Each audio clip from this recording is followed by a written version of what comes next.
Okay. So let's go to Libra. Can't make a decision. No, and Libra is very much, no, you can't make decisions. There's no, well, it's got a very strong reasoning brain and the ability to weigh things up. And I'd say, if anything, that might be where it's challenged.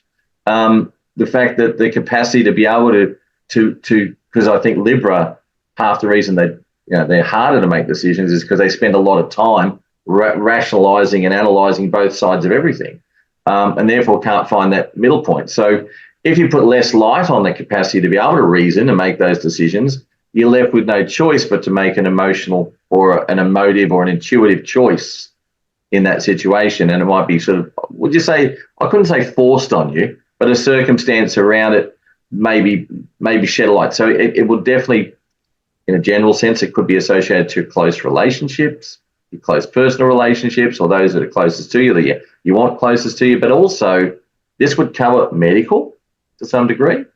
It would also cover legal to another degree, and also to do, I would believe, anything to do with contracts, where there's two sides. Where you've got two things to weigh up, not being put into a position where making a normal decisions is not simple to be able to do, even harder under an eclipse. Would that be what you would see it as? Yeah. Well, I come at it first from the fact that this is the sign where the light is being diminished. Again, we've got the vernal equinox. So for those who don't know, it's because the sun is in its fall, in its depression.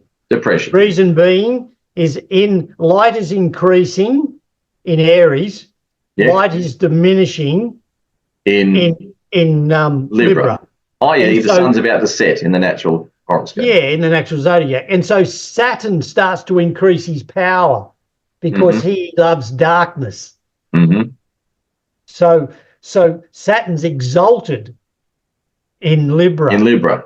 Yeah, so he has this wonderful, wonderful way of being able to be a really thoughtful and energetic person when Saturn is in Libra. It's one of the things that the decisions that you'd make. But going back to how an eclipse would work, so the sun's already in a disposition. He's already got some handicap to his light. Yep. And then all of a sudden the moon gets into Libra and diminishes that light again. So it's about decisions. And because we understand it being a sign from a psychological perspective, being one about talking about should I do this or shouldn't I do that, I can't make up my mind whether I should do that. Cardinals are very quick signs to make decisions when they make them. But the choices I make at that time might be one of those. I'd suggest that it might be one of those images or signs when you have eclipses in there to be very, very careful of. Let me give you an example. But pardon? An example is last year, in October last year, we had an eclipse that everybody missed. And I say this from a exaltation perspective. Yeah. Or perception. It was at 21 degrees of Libra. That's the exaltation degree of Saturn. Yeah, okay. And if you look at what happened in October last year to where we are now on a mundane world thing,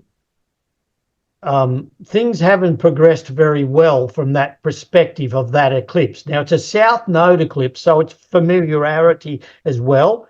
I'm only talking about that. If a north node was there, and that's what we haven't spoken about as well, whether it's a north node eclipse or a south node eclipse, because the eclipses have this eternal circle going around. The dragon and the snake are chasing the tail. I'll digress for a second here for a moment because we're halfway through. The Vedic or Jewish tale about the eclipses, about the nodes, is a wonderful one, because the dragons, if you like, what they did, there was a party of gods that were having a big party and they wanted to be part of it, but they couldn't because they were mortal instead of immortal. Yep. The gods are immortal. So they put on disguises and tricked the gods to invite them to the party. So they went to the party and the gods found out what had happened because they drank some sort of potion. You could tell it in any allegoric way you like. But what happens, they got found out with and they got sliced in half. So that's why you have the North Node and the South Node. Yeah. And it's an interesting concept when we're talking about Libra as well, in that sense. The sign of balancement. We got all the weight up here, the Egyptian feather Mahat, weighing of the heart. This is the idea of balancement of what the representation of Libra is. We have that, and that's one other thing we didn't include. Include is that we have bestial signs and we have human signs and intellectual signs and things like that as well, emotional signs. And so the idea of the Libra is we're weighing things up from the heart that has been diminished of light. Yes. Are our choices and our selections and inclusions really balanced? Yeah, and the reason from the heart for people to know is because that rules the sun. The sun rules the heart, and emotions is ruled by the moon. So we're talking about those sorts of I see Libra as in its true form, left to itself. It makes rational, logical decisions.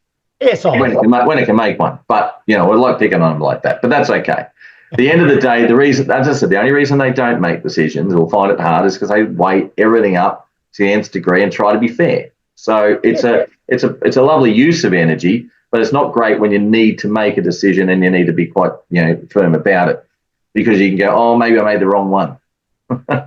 Oh, maybe that shouldn't be that way. It's that sort of stuff that goes with it. So when you throw the eclipse in there, and it means those decision-making processes are thrown completely out. And the fact that you also said in Libra that Saturn is exalted. And the sun is in its fall. You've also got remembering that that Saturn rules Capricorn, which is the opposite sign to where the moon is ruler, which is Cancer. So you're giving a lot of power to these planets that are that are sort of more. So I look at Saturn and see it as a little bit more event based. Saturn does things. It's the Lord of Karma. It comes in and makes sort of like, if you can't make a decision, I'm going to make that decision for you. Bang, it finalises it. So failure to notice. What's that? Ignorance and failure to notice. Yes. So it causes isolation. When you've got this eclipse in Libra, you might find that any decisions you've been putting off are made for you by a circumstance outside of your control. That's another way in which I'd look at it.